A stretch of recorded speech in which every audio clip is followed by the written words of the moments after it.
I'm going to have a great time today making some mixed media artwork, so I'm hoping you'll join me. Mixed media just means you're going to use a whole bunch of different art supplies together.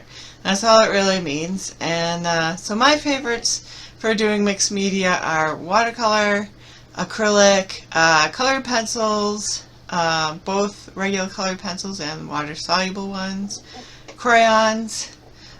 So we're going to use a whole bunch of different things today, and hopefully you have some of those things at home. If you don't, you can go to Michael's. They have some good Michael's brands. I think they call it Artist Loft. Some of those are pretty good if you're just starting out, and they're relatively cheap. Some of the Artist Loft materials are not as good in my opinion. Like the watercolor is not as great, but Winsor & Newton Cotman is pretty good. But you're just going to find the art supplies that you really like. Use what you have in your home. And so I'm going to show you how to layer the different things. You can layer it in a lot of different ways. So my way is just my way. You can do it however you want. But I'm going to let you in on the way I layer my art supplies and mixed media. Feel free to experiment. It's all about, having a good time and trying to make something that looks nice. Having some good drawing skills is great. If you don't have good drawing skills, there's lots of tools you could use. Tracing paper, light boxes. Sometimes if you're just starting out, you can try a simpler subject. Sometimes flowers are pretty good, because even if you get the drawing a little off, it'll look like a flower. Landscapes are good, but trying different things is also good. But so I'm going to show you that in just a moment. I'm going to be using different materials, and it's just going to be a practice run at first, and then we'll see how it goes.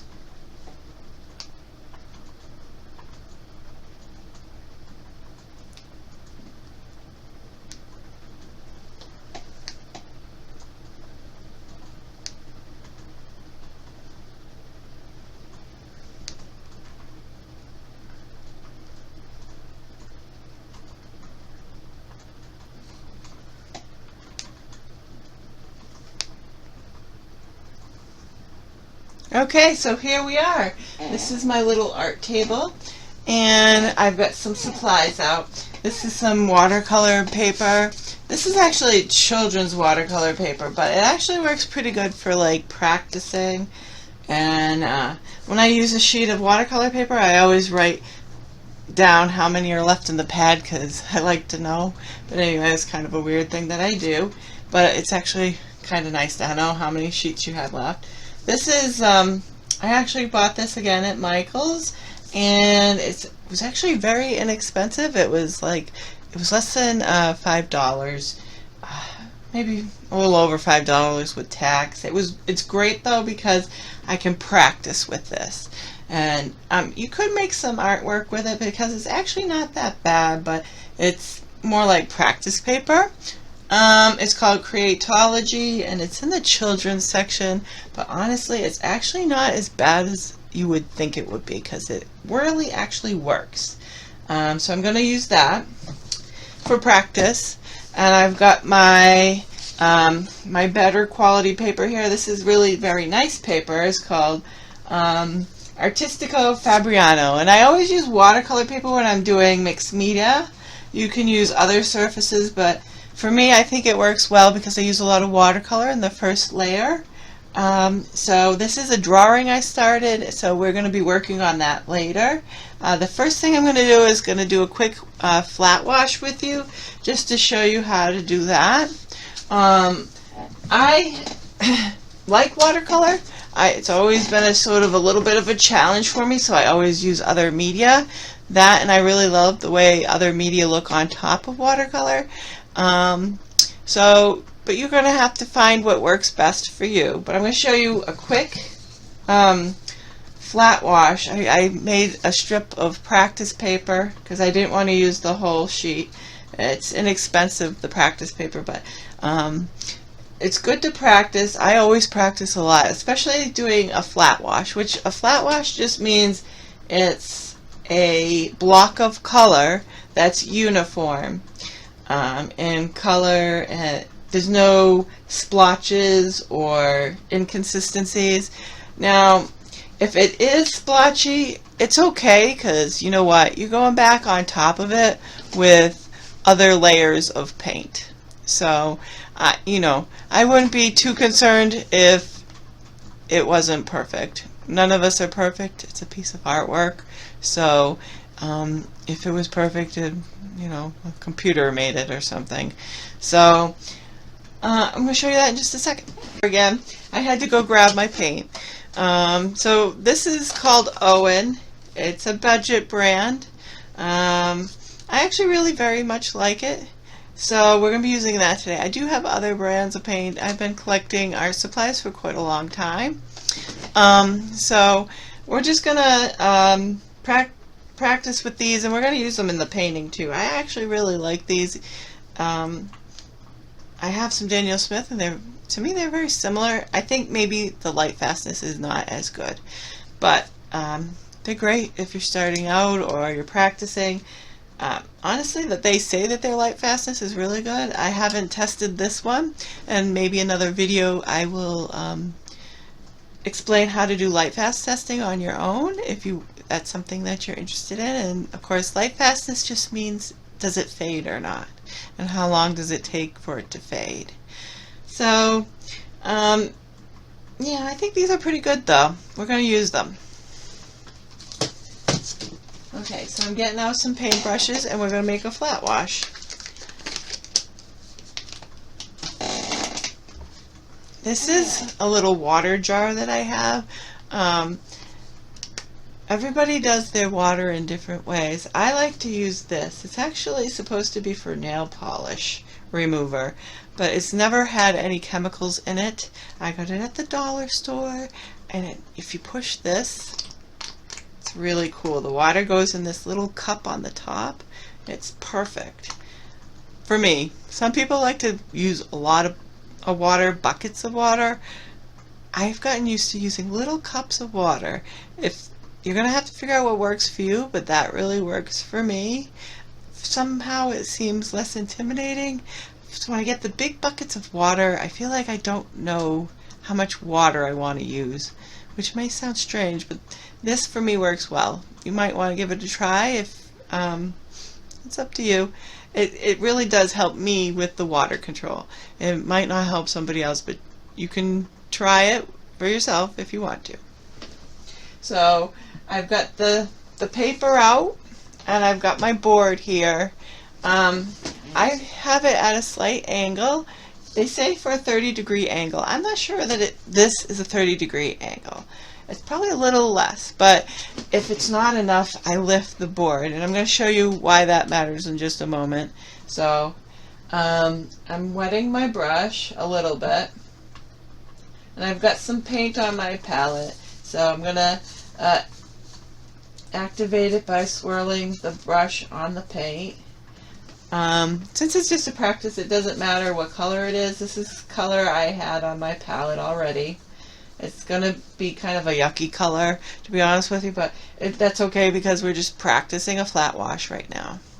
And then once we know how to do a flat wash, we'll be all set to do our mixed media piece. I always like to practice the flat wash before I start a new painting, because it's one of the more challenging things to do in watercolor if you're going to use watercolor in your mixed media piece.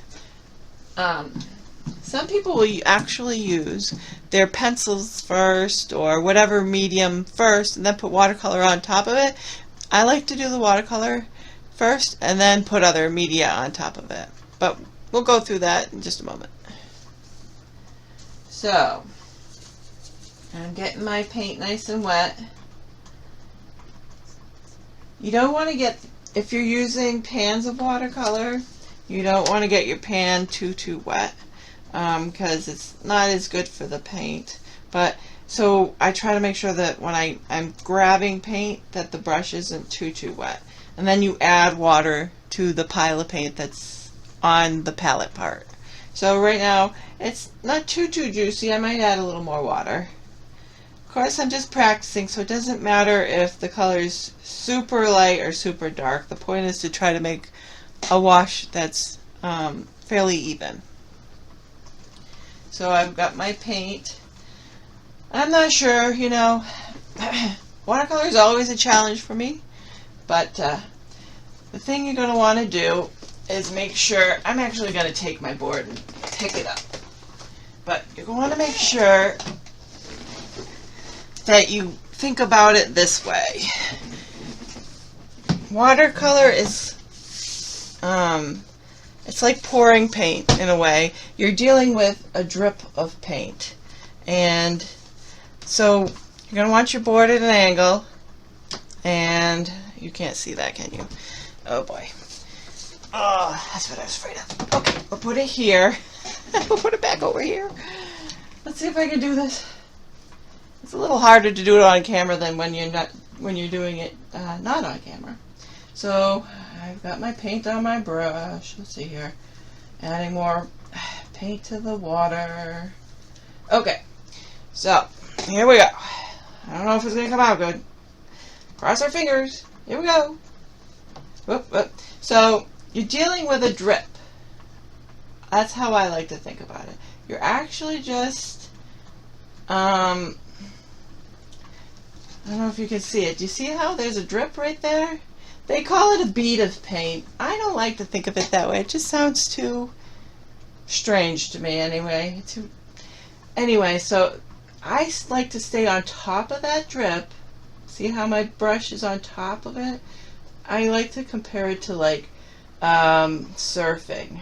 And see how that is? So you're going to see the drip is on the bottom here, and you want to stay on top of the drip, and you're bringing it all the way down. See? See how that is? And you know, it takes a little practice, and honestly, some days you got it and some days you don't. That's why I always practice this over and over again. It actually can be fun. You can make it into a fun thing. You can make like abstract paintings or whatever. My flat wash does not look good. No, it does not. I'm going to have to try again. I messed up somewhere. So, I'm going to try again. If I don't have it right, I'm not going to put it on my good paper. Some days you have it, and right now I'm doing it on camera, so it makes it a little harder. So here we go. Making sure I got enough paint. You always want to have extra paint instead of not enough paint. So here we go. I'm gonna do it again. Do it again. I think it would be coming out a little better if I wasn't on camera. It's just because I'm not used to doing it on camera. Here we go. Try again. Try again. Here we go. Okay. Okay, see we got the drip. We got the drip on the bottom. And we're going to take the brush. You're going to ride the top of the drip. Kind of like surfing. You're riding the top of the drip. And you're bringing it all the way down. Now, you can see I've got little spaces. Now, if I wasn't on camera and holding the paper kind of strange, I don't think I would have those little spaces. I think I'd be all set. Okay, so there it is. At the bottom, you're going to have this bead of paint. So, one of the things you can do when you have a bead of paint there is you're going to take, you can use a paper towel or another paintbrush. This one's dry, or relatively dry. And you're going to go in and you're going to pick up the last little bead of paint with your paintbrush. See? So, it's not absolutely perfect. Like I said, it doesn't have to be because we're going back in with other media. But I always like to practice the flat wash before I start making the mixed media piece. There are more than one way to make there is more than one way to make a flat wash. This is the way that I've come to like. There are other ways. You can wet the paper. I'm going to show you that. I probably should show you more than one way, huh? So, you can wet the paper like this. I'm wetting the paper. And then you can go in with the paint and then it becomes very easy to go back and smooth areas out because the paper is wet. It's actually a pretty good way to do it too, but you can't control the value as well with that because the paper is wet and then you're adding more paint on top of it, so it's going to be a different value than the mix of paint. It's going to be lighter, but it's not a bad way to do it. I've done it that way and it actually comes out good too. So I would just play around with that. There is another thing you can do if you find that your wash is not flat. Like this one's not really flat. It's kind of streaky. It was the first one I did on camera. You go in with a sponge. A damp sponge, and you can wipe it on top. It'll take some of the pigment off, but it'll also even it out a little bit. Okay, it's going to look different. It might look overworked, they'd probably call it, but you're going to, if you practice at it, it'll help quite a bit. So actually it looks really nice. It looks nice and flat and consistent now, and if it's too light, you can just go back and do another layer, and if it's streaky, do it again with the sponge. I am not a natural watercolorist, so I have come up with lots of ways to fix problems with watercolor, because I really love watercolor. I respect it. I love using it with other media. Other people might say that's like cheating, or I don't know how that's cheating. It's just mixed media, but we're going to go back into our sketch that we did now. I did this awesome little sketch of a marketplace, and so we're going to show you how to do that. It's going to take a little while. I'm going to do some flat washes mostly in here, and then I'm going to go back with other media. So I'm going to pause the video and I'm going to go back and do that, and then I'll show you where I'm at. Okay? So if you're at home, you can do a market scene or whatever you like to do, and do some nice flat washes. If you need to use a sponge, use a sponge. Practice before you go on to your precious sketch or your precious paper. That's what I would do. I think that works good, and I'll be right back.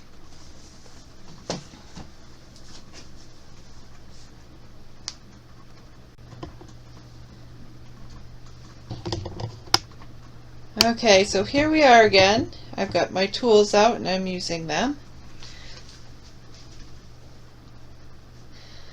to paint the picture. Everything I'm doing right now is a flat wash.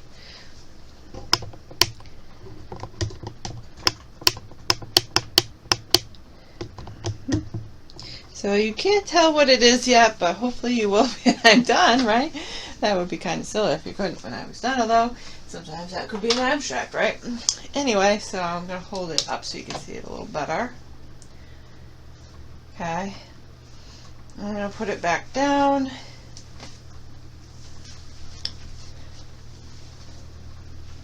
Okay, so I've been making flat washes the way I showed you with the bead, and I've done ones where I wet the paper first and then go in with the paint, and you don't have to be as worried about the bead of the paint. You're just filling in the paint section with the color. So that one might be easier if you're new to painting with watercolor. So I'm going to show you that again on the painting that I'm working on. I'm also going to show you that there are some errors in the painting, but I'm going to show you how to fix them. Not that I don't have confidence in myself, it's that when you do have a mistake, you want to be able to know how to fix it. And there's always a way to fix it, even though it's watercolor and people say, oh, you can't erase watercolor, and once you make a mistake, it's in there. That's not actually accurate. And that's one of the things I hope people will take away, is that it's not the end of the world if you make mistakes. There's always a way to fix it with your paintings. So I'm going to show you that. I think I'll show you that first, and then we will do another flat wash in one of the sections in the painting. So I will be right there. Okay, so here I am again. You can see my hair. Alright, so here we go. Here's the handy dandy sponge. This one's kind of a nice one. It's a foam sponge. It came in some packaging. I think, ironically, it was when I bought pastels. I actually paint in watercolor, acrylics, oils, pastels. I call colored pencils painting, even though it's not. And then we have water-soluble crayons. I've used oil pastels. I've used a lot of different things. I've been painting since I was a little kid, so but I don't want you to feel intimidated by that. A lot of times it's not about how long you've been painting. It's just a matter of patience, and you know, you can learn a lot just by watching different videos and by trial and error. And the point is just to have fun. I mean, you know, having fun is the most important part of any lesson. You know, I think as adults we forget to just have fun. But anyway, so I'm going to show you how to fix those little oopsies that I made, so that when you go to make your painting, you'll be able to fix your oopsies. Now, you know, part of me kind of did it on purpose so that you could see me fix it, but you're going to have mistakes, and it's okay. Especially considering you're going on top with other layers if you're doing a mixed media project, but if you're doing just watercolor, it's really important to be able to fix your mistakes or areas that you're not as confident with. So I'm going to lift up the picture so you can see what I'm doing. Here we go. So I've got my sponge, and I'm just going to go back into this little area right here. I know you can't tell what the drawing is yet, and that's okay. Everything's going to look a little strange until you're finished with the painting. Growing up, my father would be like, "Oh my God, that looks horrible." And then I'd finish the painting and he'd be like, "Oh, that looks really good." And I'd be like, "Yeah, I know." It's because you don't, each little part might look a little strange, but when it comes all together, it's not going to. So I'm using the sponge and I'm just gently rubbing the surface with a little bit of water. That actually just makes it a little bit more even. If it does take a little bit of the paint off, so you should practice doing this. I'm going to use my finger there because it looks like I got a little bit of the, maybe I'll use some tissue. I got a little bit of the paint in the next color and I didn't want to. You just wipe it off. And if it's dry, you're still going to do the same thing. You're just going to use a sponge. Okay, so here I am again. I'm not sure what happened. Sometimes your camera just turns off because it wants to. I don't know. Anyway, so we were doing that little area, this pink area. So you can see now it's a lot more smooth. It's like really nice and smooth. I could make it even smoother, but I think I'm going to leave it like that because I am going back with other layers. And this area over here is not the smoothest. Sometimes that's good because it could be like wrinkles in the pants or something like that, but I've decided I'd like it to be smooth, so I've got my sponge and I'm just going in and smoothing it out with the sponge. Like I said, it does take a little bit of the paint off. It also kind of pushes the paint into the surface of the paper. So, something to consider. It has a different look to it. So you kind of want to do it nice and gently. And if you can avoid doing this at all, you know, just by making a nice flat wash, that would be excellent. But it does smooth it out so that I can go back in there with other layers of paint and it's going to look just fine, just wonderful. Okay, so just because you think you've made an error and you think, oh my God, there's no way I could possibly fix that, there always is a way, especially if it's mixed media, but even if it's just watercolor. So I don't want you to think to yourself, oh my God, it's watercolor, I cannot fix my errors, because that is actually not true. Let's see if you can see my face. Hi. Okay, so, all right. there is a little streak here and a little streak here. I think I'm going to leave it because, like I said, we're going back on top with pencils and crayons and possibly acrylic paint, so it won't matter too much. These look pretty good. See, nice and nice flat washes over here. There was some things I didn't discuss earlier that probably I should have. As far as the paper is concerned, you don't have to stretch the paper, they call it, which makes the paper bubbly. I'll show you with the practice. This is a practice piece of paper. It gets all warped and strange looking, and that's okay. There's different ways to make it flat. One of the ways you can make it flat is you spray the back of it, because if you spray the front of it, you're going to have all these little spots in the watercolor paint, because it will still react to the water even though it's dry. That's one of the reasons why you can erase your mistakes. But if you spray the back of it just slightly damp, then you can flatten the paper. You put it on a board, and then you put some heavy objects on top. Make sure they're clean, otherwise you're going to have a stain on the paper. And you leave it overnight or a few hours, and it will flatten the paper out. Another thing you can do is, like I said, you can stretch the paper. I'm not going to show how to do that for this particular video, but there are a lot of videos that will show you how to do that, maybe in another future video. I am using a watercolor block. That way I do not have to stretch my paper. I highly recommend them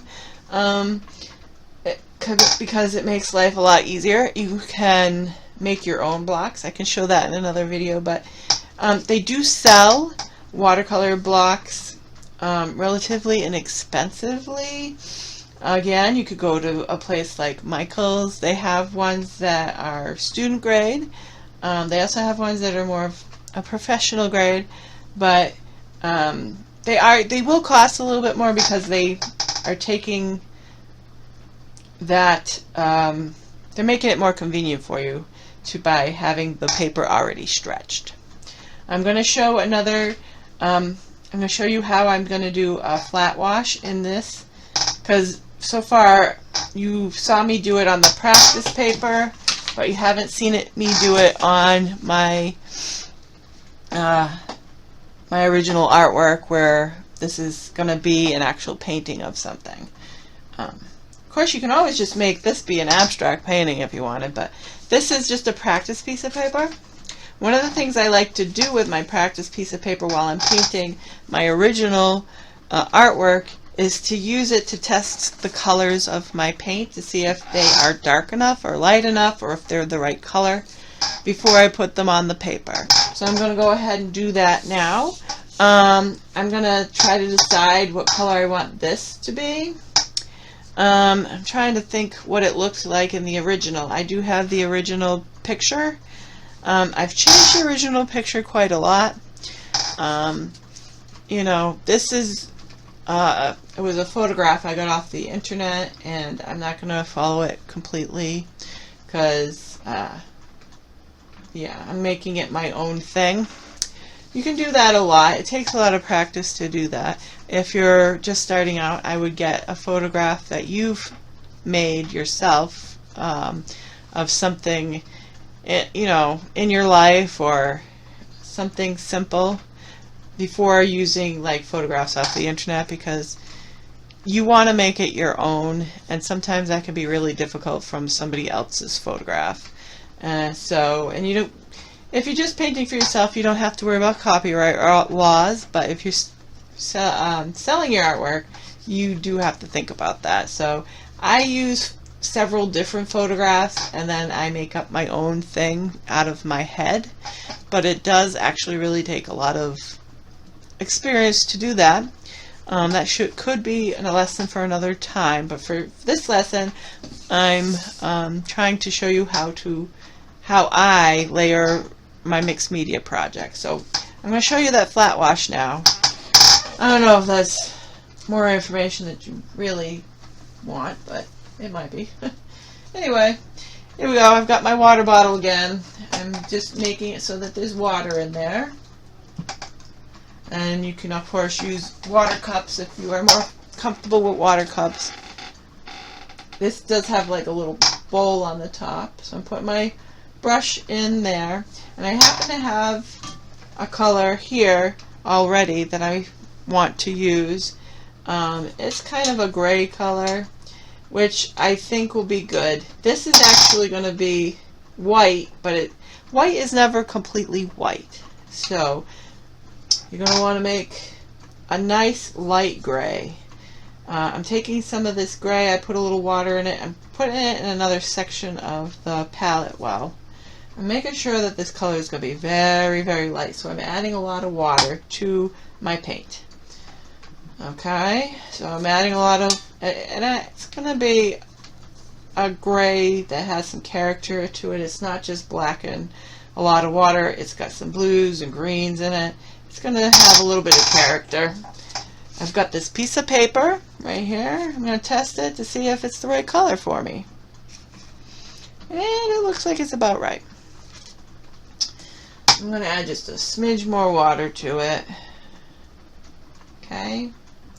And now I'm going to use the easy peasy way to make a flat wash, I've decided.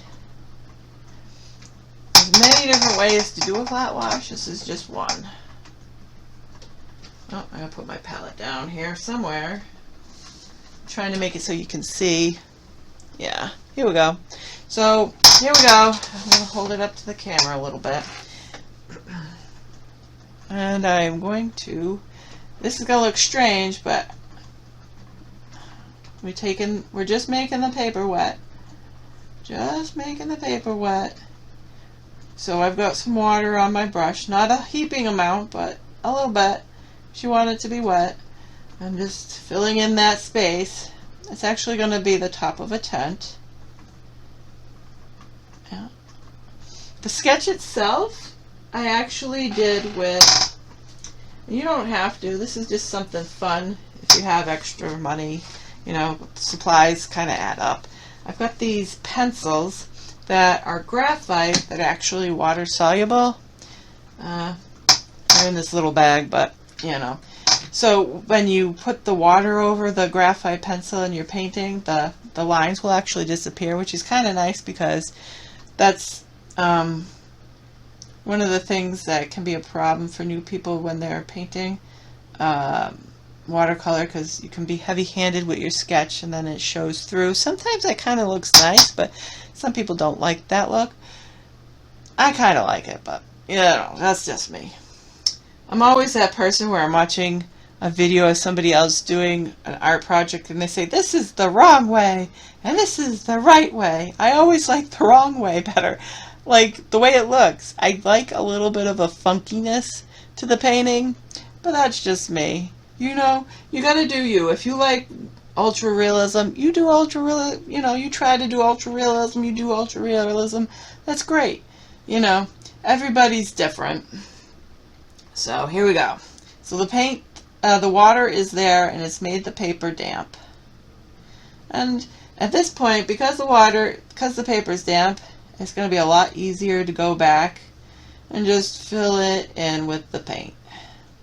Now, you're thinking to yourself, that's not going to be a white tint. Oh yes it is. The gray is just going to be the shadows, because even if it looks like it's a solid color, if you look hard enough, there's going to be shadows. And you know, even if it's like the brightest day, you think to yourself, there's no shadows. Trust me, there's shadows somewhere. Okay, so we're going to be going back on top of that at some point. But that's going to be the shadows. And all these different blobs of color, they're just to give the general idea. We're just getting the general idea of the painting at this point.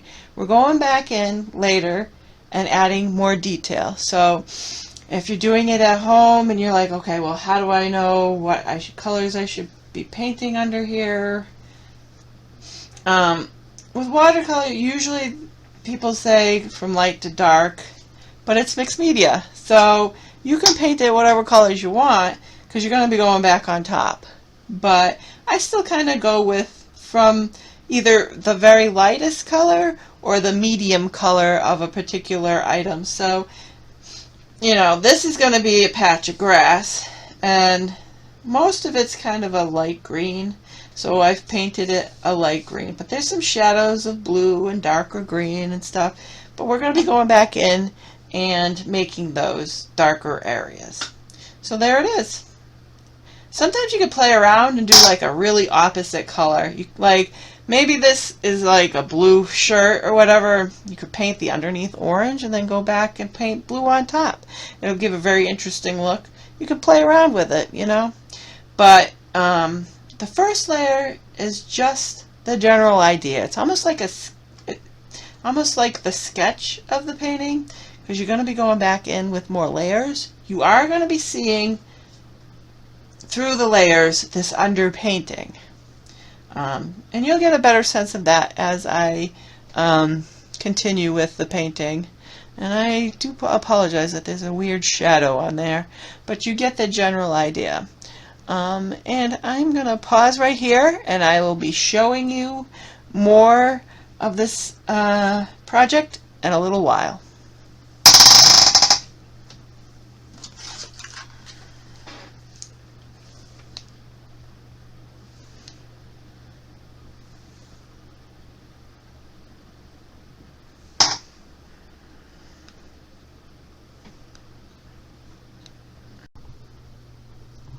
So here we are. I am making more flat washes, and if you're at home following along, yeah,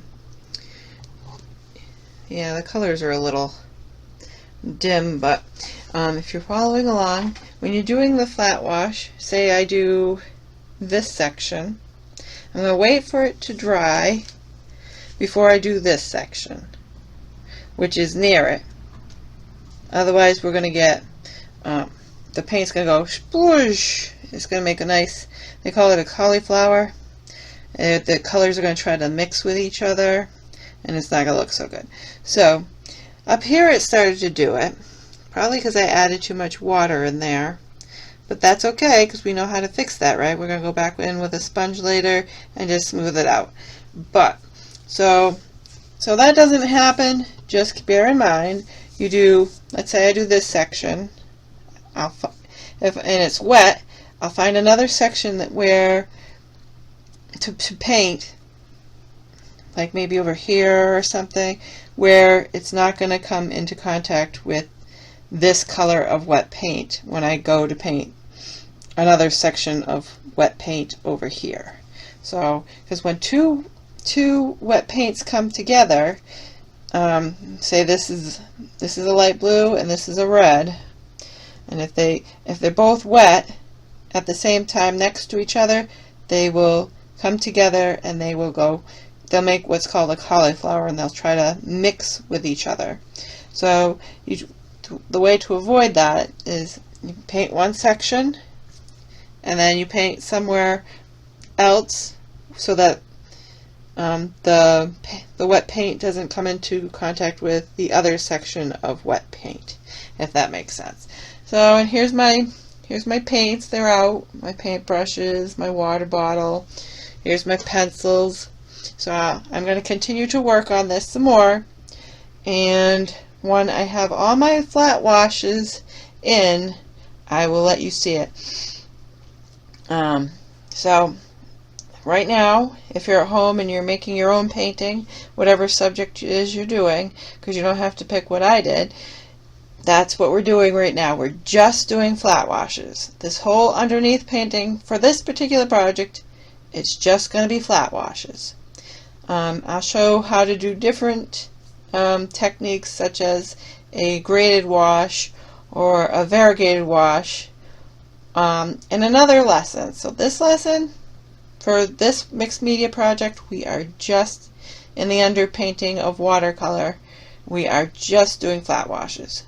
I'm keeping it nice and simple, but even though that's simple, it'll look very nice once we're done. Okay, so I'm going to get to it, and hopefully you are at home doing the same thing. You're making a painting of your own desire, and hopefully it'll come out just wonderfully. Okay? And if it looks a little funny right now, don't get too stressed out, because it's going to look great once we put other layers on. And I will see you in a little bit.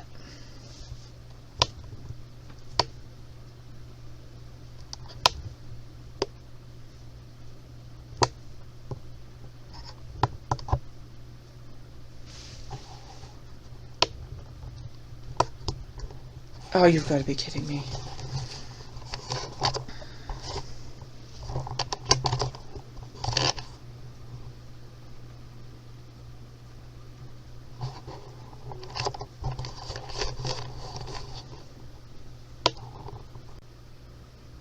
Okay, so here we are. It's a new day, and I finished my flat washes, so you can see what they look like. None of them are absolutely perfect, but that's okay, because we're going back on top with other layers of paint. And you can see they are all flat washes. Even over here in this person's hair, this is just a lighter color, and then this is just a darker color flat wash. So it's nice and simple. And now we're going to be going back on top with watercolor pencils. I'm going to be showing you how to do that. I guess I can show you right now. So when you go back on top with watercolor pencils, it's a good idea to keep it fairly simple, because the pencil moves around once you add water. So depending on the brand, you're not going to be seeing the lines of the pencil very much. It's going to look like watercolor paint, and the paint of the pencil is going to turn into paint, and the paint's going to move around, and you're going to use your brushes to move the paint around. So I tend to keep it still kind of simple. You're going to be focusing on lights and darks and midtones, all the shades of gray, and what else? Yeah, that's what I would be focusing on. And when I say shades of gray, you know, that would include different shades of different colors. So when I say shade, that just means the value. So I'll be showing you that in just a moment. Here is my scrap piece of paper. I'm going to show you some things with the scrap piece of paper. Right here I have light yellow Naples watercolor pencil next to dark brown watercolor pencil. You don't want to put light watercolor pencil on top of the dark watercolor pencil, because it won't show up, and I'm going to show you that in just a second. You can do lots of things with watercolor pencil. They're really cool. It's awesome to see them dissolve. I'm going to show you some of that right now. So I'm going over here. I've got my cabinet of watercolor pencils. I'm going to grab a couple. Let's see. I'm going to grab this light peachy color, and I'm going to get one of these darker brown colors. Okay, and I'm coming back over here, and let's see here. I'm going to show you what it looks like when you do dark on top of light.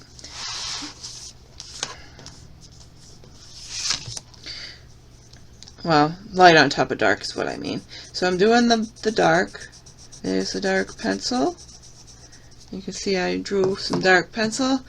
Now I'm putting the peachy color on top. And you can see it doesn't really look like much, right? So it does actually blend it out a little bit. It does lighten it slightly, but honestly it doesn't look like a lot.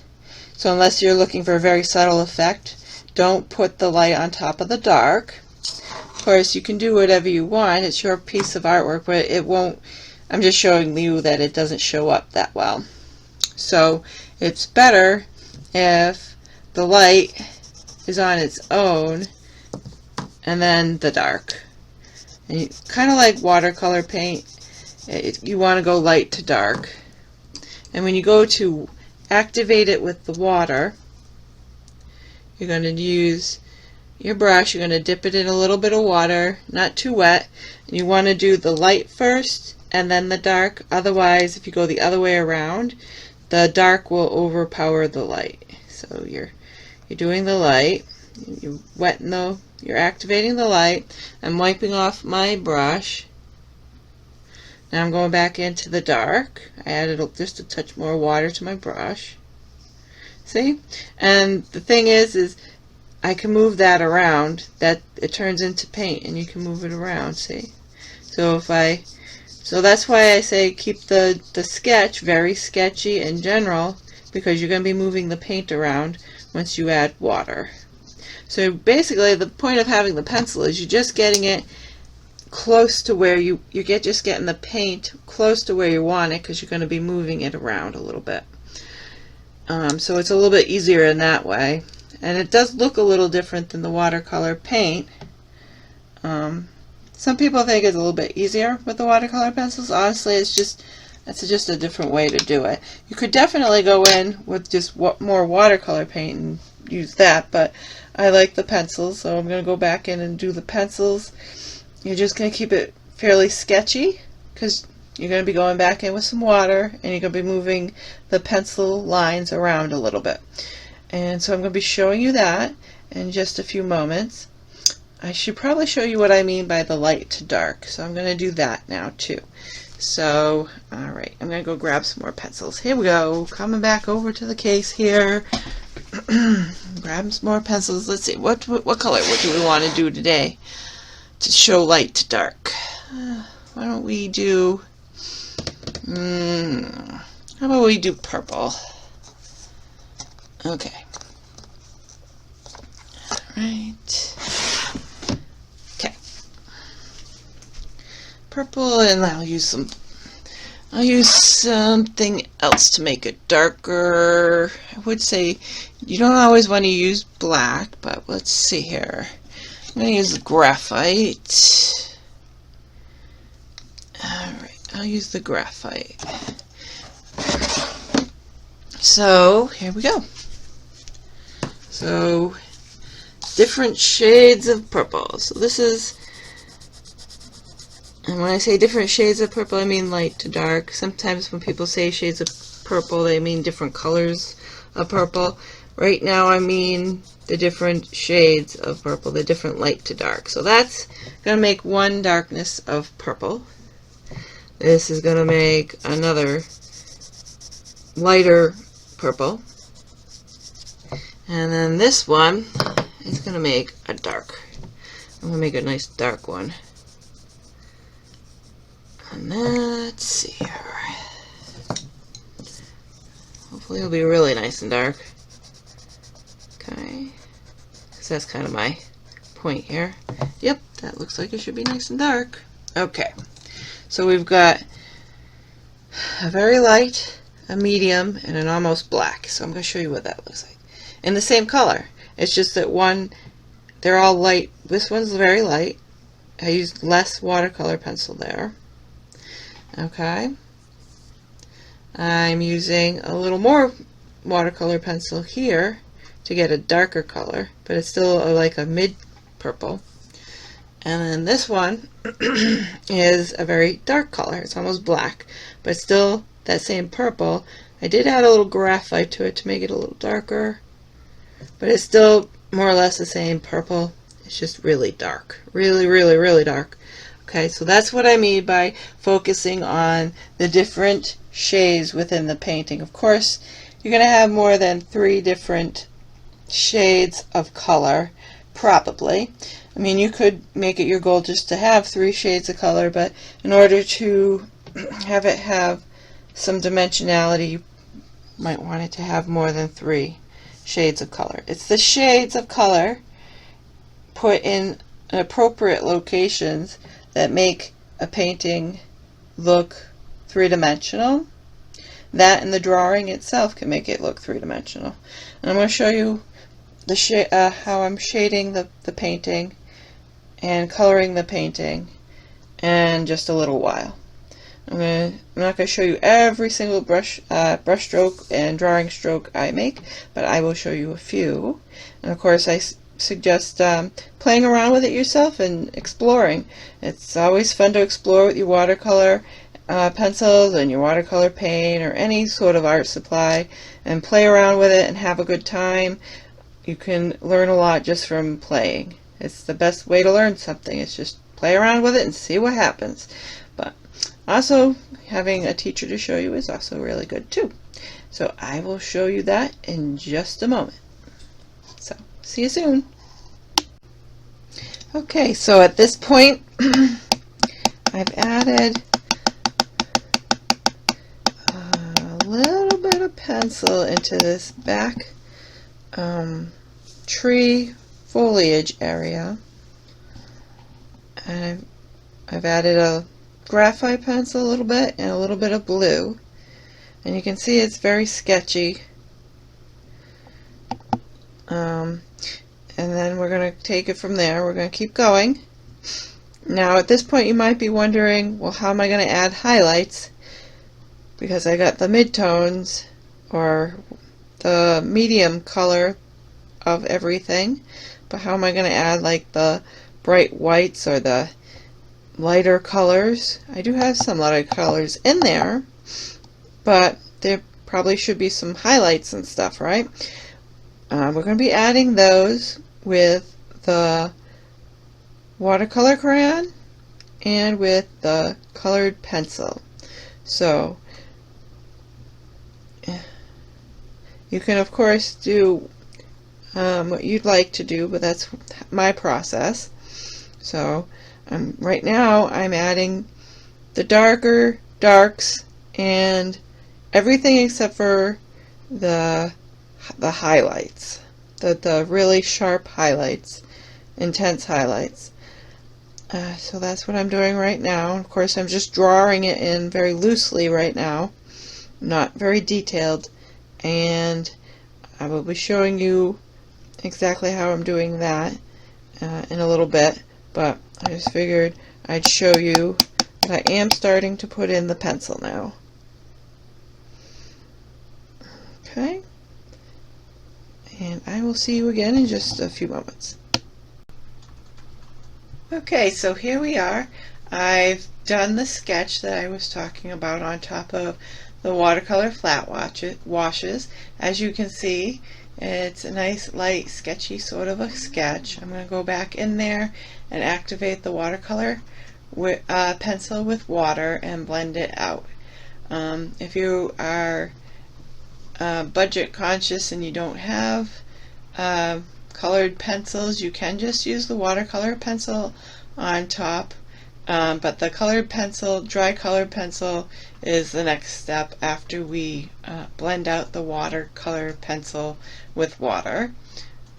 So I'm going to show you quickly how you would blend some watercolor pencil, and then I'm going to do it on my original artwork. Okay, so here we are. I got 2 pieces of scrap paper, and I'm going to show you how to blend out watercolor pencil with water. So here we go. Here's the first piece of paper. I'm going to show you 2 different ways. Just making a little scribble for the 2 different ways, and I'm going to do it over here on this paper too, over here. And the reason why will become apparent once I blend it out for you. This can be super satisfying and just fun to play around with. You know, it's not really practice, you're playing, you know. So anyway, so I'm grabbing my brush and putting some water in it, and I'm going to play with my little scribble over here. Okay, so on this first one, what I'm going to do is I'm going to decide where I want it to blend out to the white of the paper. I've got water in my brush. I'm going to wet that part where I want the white of the paper to be, and then I'm going to go into the pencil mark. See, just like that. And see, the edge starts to migrate into the wet water. And then you just blend it like that. Okay. Then after you just you can see that I went back in and blended it out some more. So you start where the paper, you want it to be the white of the paper, and then you go into the pencil, you blend it with the water, and then you go back and make it the way you want it to be. So that's one way to blend it. Okay, and the next way to blend it is to go from the pencil and then blend it to the white of the paper. So in this one, you're just going from the pencil and you're blending it out. The reason you might not want to do it this way is because if it's a good watercolor pencil, you'll be blending forever and you won't have control as to when it gets to the white of the page. Because you're not really deciding when it gets to the white of the page, you're just blending it until it gets to the white of the page. Okay, so there it's white over here. So quite a long distance. With this one, I decided where I wanted the white of the page, and I put the water down there, and then I blended it to the pencil that was scribbled, and then I blended the two. This one, I didn't control where the white of the page happened. I just blended in the pencil and just kept going.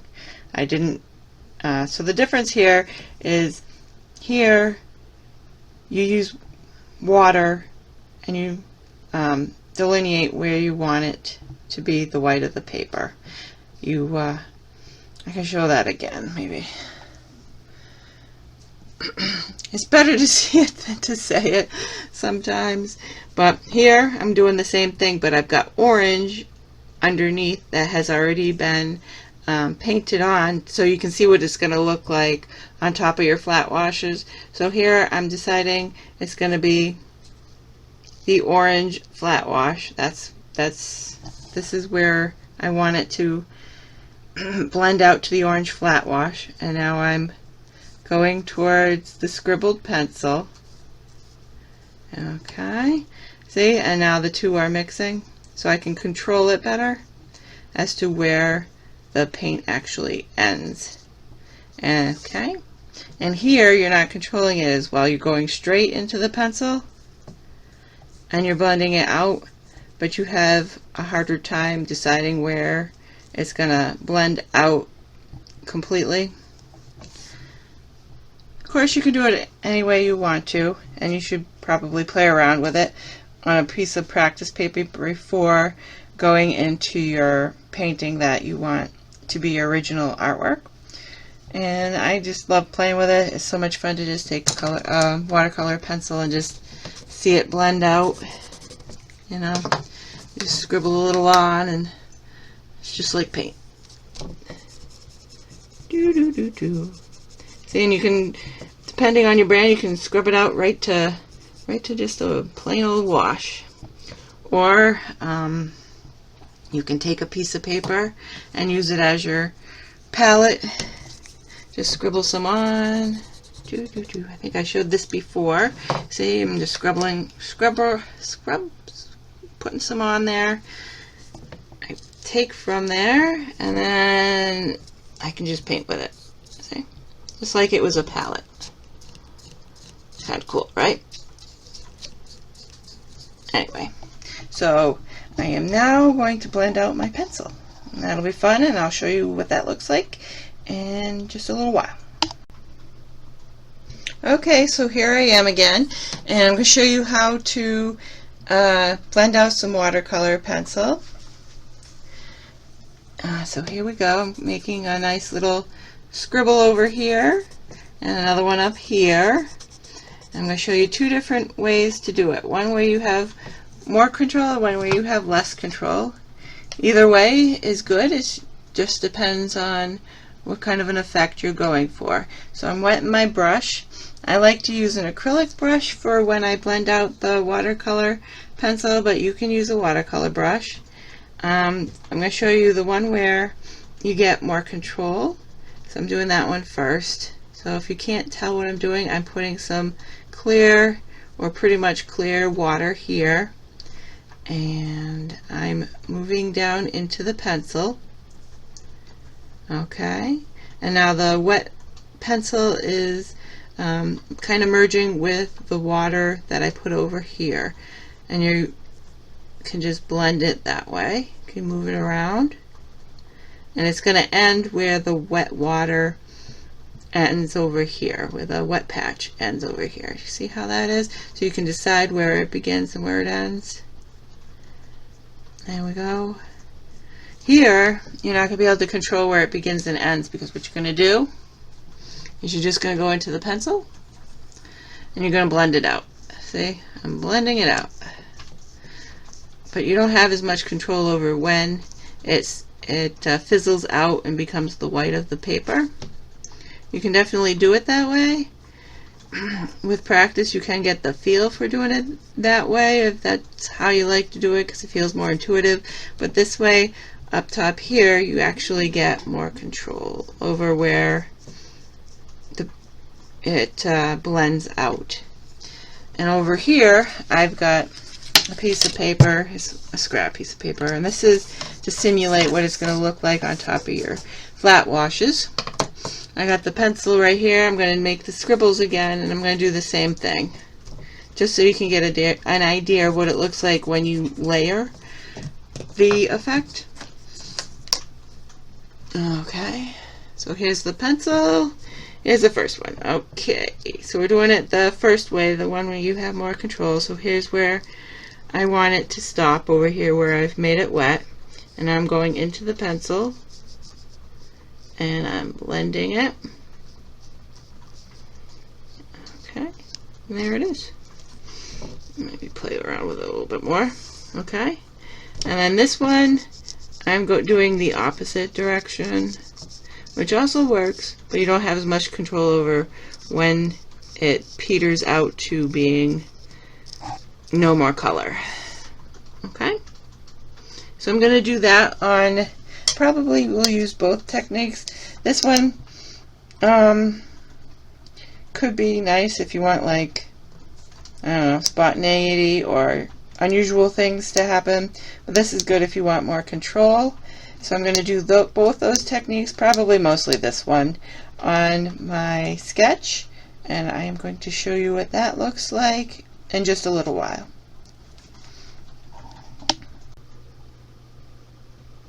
Okay, so here we are. This is what it looks like once you've activated the watercolor pencil. I'm going to be going back in with color pencil on top of this. If you do not have regular wax-based colored pencil, you can use the watercolor pencils again for this next layer. Just don't activate it. This is going to be the detail layer, the colored pencil layer. The oil-based or wax-based pencils do look a little bit different than the watercolor pencils. There's a gloss or sheen to them that I like, but if you're on a budget, that works if you want to use the watercolor pencil on this next layer. But this is going to be a dry layer, and I'm going to be using also watercolor crayon in this same layer, and I will be showing you what that looks like in just a moment. Today we're going to be going back on top with watercolor crayon and colored pencil. If you don't have watercolor crayon, you can use regular crayon or oil pastels. The watercolor crayon that I'm using are light fast, which means they won't fade. If you're just starting out, you could try Crayola just to see how that looks. And here we go. Here is here is the watercolor crayon. I'm just showing you that when it's on top of watercolor and watercolor pencil, it's opaque, meaning you can't see through it. Okay, so when you make marks with the watercolor crayon, they're going to be opaque unless you add water to them and blend them out. I don't believe I'm going to use that technique for this particular painting. I think I'm going to be using them just without water. So it would be completely okay to use oil pastels or crayon or artist crayon They call the water-soluble crayons by different names. Wax water-soluble crayons, watercolor crayons, water-soluble pastels. This is a Caran d'Ache water-soluble wax pastel. Okay. There are different brands. There's an Artist Loft brand that's nice. That works well. The only thing is you don't know whether it's light fast or not. Okay. And with the colored pencil, it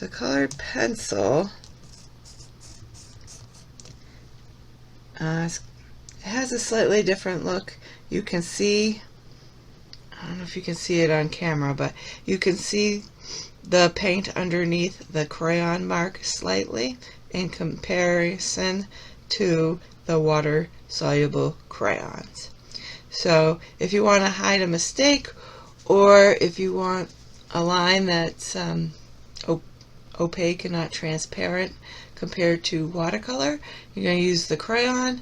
And if you want more detail, and if you want a slight transparency but not that much transparency, you're going to use the pencil. And you can just play around to see which sections you like for which, but I kind of know because I've been doing it for a little while. Mostly I like the watercolor pencil because you can get more detail, and it kind of almost blends with the watercolor in a way, because you can see underneath it slightly. The crayon I like for areas that I want really dark, or areas that I like to be really light, or if I want to have a lot of emphasis on an area because it has a bold mark making effect. So you're going to have to play around with that to see what you like. And I'm going to show you what it looks like after I'm done. So basically you're just doing another layer of drawing. This time you can be more detailed because you're not going to be blending out the pencil that much. You might want to blend it out slightly, but I'm not going to really blend it pretty much at all, and we're going to see what that looks like. Okay, and I will be back to show you that in just a little while. Okay, here it is, the finished painting on my desk. I just finished it, so that's what it looks like with the pencil and the crayon on top. If you haven't figured out yet, I am an impressionist, so I don't always get caught up in details as much as some other artists might. And there it is. And that's it. So I hope you enjoyed it, and I hope you're inspired to create your own paintings, mixed media artwork, and I'll see you again soon.